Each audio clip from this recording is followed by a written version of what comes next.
Hey folks, welcome back to Cats and Kilos. So this is a true Cats and Kilos episode because we've got Maxwell here. Look in the camera. There you go. And we've got some kilos. We're using a selfie stick, and here are the kilos or pounds, the dumbbells that we're going to talk about. Here they are in non-selfie mode. So it's a 3-tier system. I've got some that go now from 5 pounds and 5-pound increments all the way up to 45 pounds, and they're cap dumbbells. Not too bad, right? Well, there's a few little things that you should know about this. One, if you're considering purchasing the cap dumbbells, you're probably doing so because they're way cheaper than many of your other options, maybe all of your other options. Unless you're going to get them at a garage sale for some ridiculously low price, this is probably going to be your best bet new as far as cost effectiveness.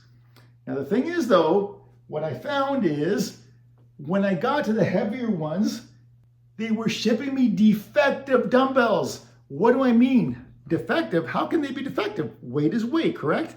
Well, when we got heavier, the bells on some of these things were loose on the handle, loose on the handle. I'm only imagining that they've actually drilled into the bell a little bit to create a little pocket that the handle would fit into so they won't just fly off, and then they probably would weld it around there, right, it seems.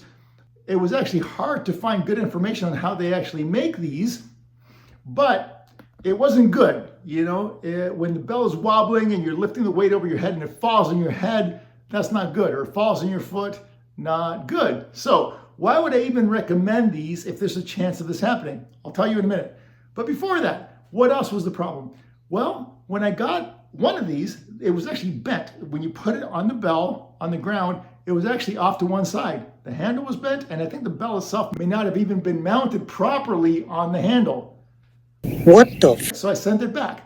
And then when I reviewed some of the comments on this, some guy had the exact same problem, and he posted a picture of it, and it looked exactly like my dumbbell, same weight. And when I looked at it closely, it looked like the same dumbbell. And he'd actually posted his a few months before I bought mine. So what I suspect may have happened is he sent it back, and then they just sent it to me. What the heck? So I sent it back too. So yeah, you can send them back. The only thing is sometimes, even when you get back in return, maybe it's a little different, maybe it's good, maybe it's not, it'll still wobble. So instead of continuing to send them back all the time, what I did is I found a little fix. And what is that fix? It is JB Weld. This is an amazing product. At least I found it to be for my purposes. What I did is for the loose dumbbells, I used this JB Weld original cold wall formula steel reinforced epoxy. And what you do with it is you mix these two portions of it in each of the tubes. You mix them together in equal parts to get a nice little paste. And what I did is I applied a little bit around the dumbbell, as you can see here, around between the bell and the handle. And I think I did a pretty good job because you can see it blends in. The color actually turns out to be pretty good with these gray dumbbells. It goes on a little darker, but then when it dries, it actually turned out pretty good, you know, when you take a look at this. And in my case, what I did is I put it around, I used like a little stick, you know, kind of to get it around there. And then you probably shouldn't do this, but I used my thumb to make it smooth. I used a continuous pressure all the way around to make a nice, smooth connection in there. And I used a pretty good amount. That way it just didn't fall off. And I'm really happy with it. It seems to work great. No shaking, no rattling around in there. Seems pretty good. So if you're going to buy these cap dumbbells, I would actually suggest that you also buy JB Weld, because if you're going heavier, you're probably going to need it.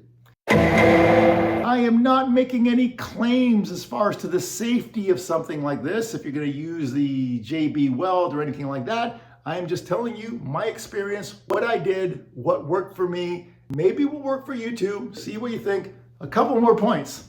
The dumbbell setup that I got now, we said goes from 5 to 45 pounds, and you got to put it on something. And so I ended up buying the YOLEO 1100 pound dumbbell rack. I was happily surprised that it's actually a little bigger than even what the picture showed. It showed that you actually have to break it up. So you're going to put 5, 10s, 15s, and it looked like you could only put 120 over on this side, and then the other 20 you would have to put on the next shelf down, and then it would continue on, only being able to go up to 40 pounds.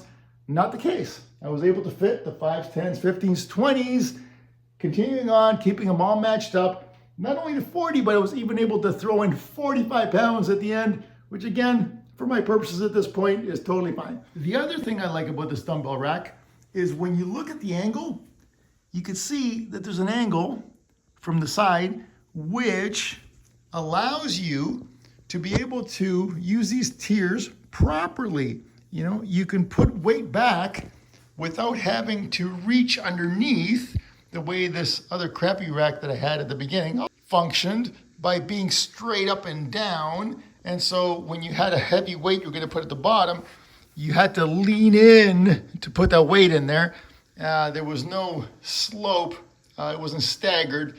And so I just have this here for demonstration purposes. I'm getting rid of it, but this was actually really solid, but it was just too small for our purposes now. So this works so much better. It's offset nicely to allow greater functionality. And this does actually work pretty well for these 5 to 45 pounds, all the way up there in 5-pound increments. Hopefully this video has been helpful for you. And if you did like it, please give us a like and subscribe to our channel, and we will see you next time.